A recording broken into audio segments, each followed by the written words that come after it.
ကကြတော့တလေးအရာဒါရီယာအမားလို့မြင်ချင်မှလည်းမြင်ပြီကျွန်တော်ဘောဝဲမှာကြတော့လောတွေရှိအောင်ဒီမှာလည်းလောတွေရှိတယ်ဒါပေမဲ့ကျွန်တော်တွေကြည်ကြည်ပြည့်ပြည့်နဲ့မသိရသေးတာဖြစ်တယ်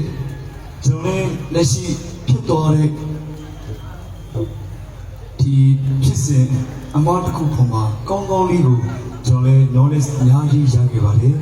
ကျွန်တော်တို့အတွက်စဉ်းကျင်စရာတွေအများကြီးပဲရှိပါတယ်တတိမထားမိတဲ့အရာလေးတွေပေါ့လေအများကြီးရှိပါတယ်ကျွန်တော်မနေ့ကလည်းတောင်းပန်ခဲ့ပါတယ်အဖွဲချုပ်ကိုရောမတန်ဆွမ်းဖွဲချုပ်ပေါ့လေစော်ကားလူစိတ်လည်းအလင်းမရှိပါဘူးကျွန်တော်ဒါအစဆွဲထုတ်တာလည်းမဟုတ်ပါဘူးဒါကျွန်တော်ပြောပြတာပါစော်ကားလူစိတ်လည်းမရှိပါဘူးစင်ဆက်မားခဲ့ကြတဲ့အမားပေါ်မှာထက်စင်မားခဲ့ကြတာပေါ့လေအခုတော့တော်တော်လေးကိုတော့ကျွန်တော်လည်းနားလည်တော့ပါပြီပြောချင်တာကကျွန်တော်တွေတန်ဖိုးထားကြရမယ်မတန်ဆွမ်းဆိုလဲမတန်ပေမဲ့ဆွမ်းကြတယ်နော်ကျွန်တော်တို့ကပေးမကြမယ်ကူညီကြမယ်ဒါကျွန်တော်ဒီလိုဖြစ်မှဒီစကားပြောတာမဟုတ်ပါဘူးအစောကလေးကလည်းဒီအသိစိတ်ကတော့ရှိအောင်လေနော်ပြောချင်တာကကျွန်တော်တွေပေးမကြရမယ်ကူညီကြရမယ်အားနဲ့သူအားပေးကြရမယ်ပြီးမှကူညီဆောက်ရှောက်ပေးကြရမယ်ဒါလေးကိုကျွန်တော်အပြန်ပြီးတော့လှုပ်ဆောင်ခဲ့တဲ့အရာလေးကိုမိသားစုကိုပြောပြတာပါဒီနေ့ကျွန်တော်မတန်ဆွမ်းဖွဲ့ချုပ်နဲ့တွားပြီးတော့ဆွေးနွေးမှုတွေလုပ်ခဲ့တဲ့ဥပဒေနဲ့ပတ်သက်တဲ့မတန်ဆွမ်းနဲ့ပတ်သက်ပြီးထုတ်ထားတဲ့ဥပဒေကိုလည်းကျွန်တော်လေ့လာခွင့်ရခဲ့တယ်ကျွန်တော်ကလေးတငယ်တဲ့ကိစ္စတော့ကလည်းဒီပေါ်မှာအတွေ့အကြုံတွေအများကြီးရခဲ့တယ်ကျေးဇူးများကြီးတင်ပါတယ်ကျွန်တော်ပြင်ပါမယ်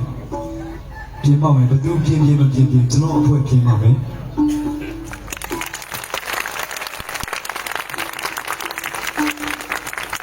ကျွန်တော်တို့ဒီမှာကကျွန်တော်များကအဲ့လိုခေါင်းရိုးကျိုးနေတဲ့အမားမျိုးလေးတွေအများကြီးရှိကြတယ်အဲ့ဒီမားလေးတွေတကယ်တော့လောနဲ့တွားတွက်ကြည့်တယ်ဥပဒေနဲ့ညီတာတွေအများကြီးရှိဒါလေးကိုကျွန်တော်တို့သတိထားပြီးတော့ပြင်ကြရမယ်ဥပဒေနဲ့ညီတယ်ဆိုတာချက်ပို့ပြီးတော့ကျွန်တော်တို့ချင်းတန်ဖိုးထားကြရမယ်ခီးစိုက်ကြရမယ်ပြီးမှကြရမယ်ကုညီကြရမယ်နော်အဲ့ဒါလေးတွေကျွန်တော်က knowledge လောက်တာပါပြီးတော့ knowledge ချက်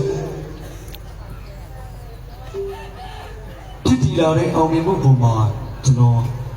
စိတ်ခံစားမှုမှမရှိပါဘူးကျွန်တော်တိုးတက်အောင်ကျွန်တော်ဖွဲ့တိုးတက်အောင်ဘယ်လိုဖြစ်စေရမလဲဘယ်လိုတည်ယူရမလဲဘယ်လိုကြိုးစားရမလဲဆိုတဲ့စိတ်လေးပဲကျွန်တော်ရှိပါတယ်ဘယ်သူ့ကိုမှလည်းမပြတ်ပါဘူးဘယ်သူ့ကိုမှလည်းကျွန်တော်မတိုက်ခိုက်ပါဘူး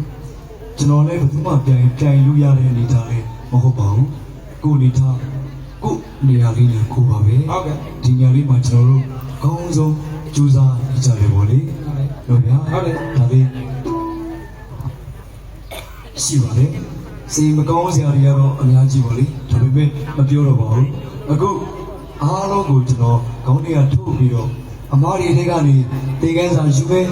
သင်ခန်းစာတွေကိုအကောင်းဆုံးပြင်ဆင်ပြီးရှေ့ဆက်ထပ်ပြီးတော့အမားတွေမဖြစ်အောင်နေတဲ့နေအောင်ကြိုးစားရင်းနဲ့မိသားစုများအကျိုးရှိအောင်အဖွဲ့အတွက်အကျိုးရှိအောင်အများကြီးကျွန်တော်တွေလှုပ်ဆောင်ပါမယ်ကျေးဇူးများကြီးတင်ပါတယ်နော်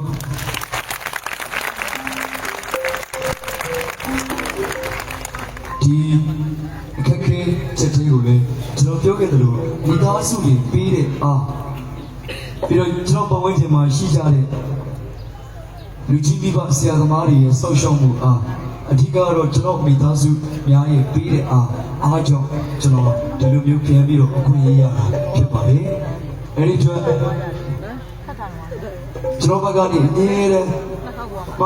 မငြိမ်းချမ်းတည်ပြီးတော့ချစ်ပေးကြတဲ့ကျွန်တော်မိသားစုပြည်သက်များကိုကျေးဇူးတင်ကာရောပြုပါတယ်ဆောင်းလျှောက်ပေးကြတဲ့လူကြီးများအားလုံးကိုလည်းကျေးဇူးများကြီးတင်ပါတယ်ကျေးဇူးများကြီးတင်ပါတယ်နော်ဒီချက်ပို့ပြီးကြိုးစားပါမယ်ခင်ဗျာ